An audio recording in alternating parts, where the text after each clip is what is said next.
The Widewater Campground is located in Michigan's Upper Peninsula, south of Munising on the Indian River. As you can see at the top of my screen, there is no cell service here. As you approach the campground, there are a couple large signs indicating where the campground is located, and note there is quite a bit of road traffic noise as you approach the campground, but once you get farther in, it's much quieter. Right off the bat, there is a trail sign for the Bruno's Run Trail, a popular 9-mile loop for hikers, bikers, and even winter snowshoeing and snow skiing. I come right up here to what they consider a boat launch, but it's more of a canoe or kayak launch. I don't think you'd want to back anything into the river here that has a large motor or any weight to it, because once you get your trailer out into the water, you're instantly blocked by overgrowth, brush, and what looks like probably some bog right out in there. You're not going to get your motor past that very easily. You're going to have to hop back out, sink and wade and pull your boat. So definitely canoe or kayak, but not much more than that.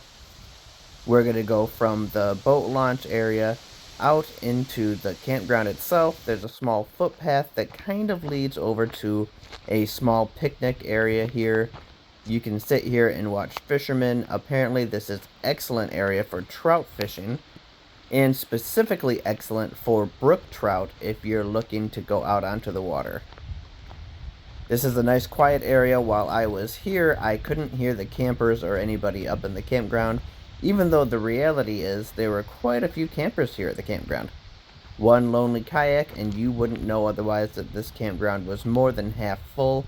There are 34 sites here at the campground, and we're going to turn now and head up into the campground and take a look first at the billboard. It is $22 a night to stay here, and you can see the campground is situated on just one main loop.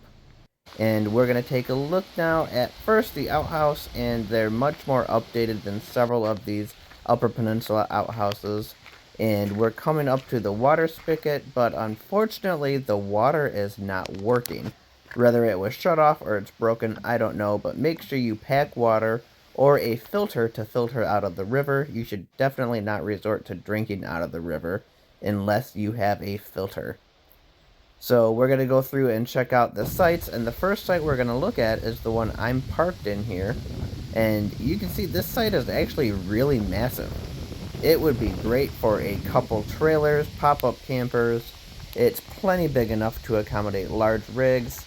And I'm going to move on from here, and we're going to just walk through the campground and check out all of the sites. Almost all of the sites in the campground were really nice, really deep, with lots of growth in between. There are some where you can see your neighbors, but for the most part, you're not going to even know you have neighbors in the campground, except for when they walk or drive past the campsite. The road and the loop through the campsite is paved, however, campsites themselves are not. There are plenty of pine trees to create a needle bed, and you don't have a whole lot of gravel to deal with, at least, like some of the campgrounds up here, where they just dumped rock all over the place. We're going to just continue through the loop, and I'm going to let you guys check things out as I go. This was actually a really nice campground up here. It's not as remote and secluded as some of them I've visited. However, it is nice and quiet for the area.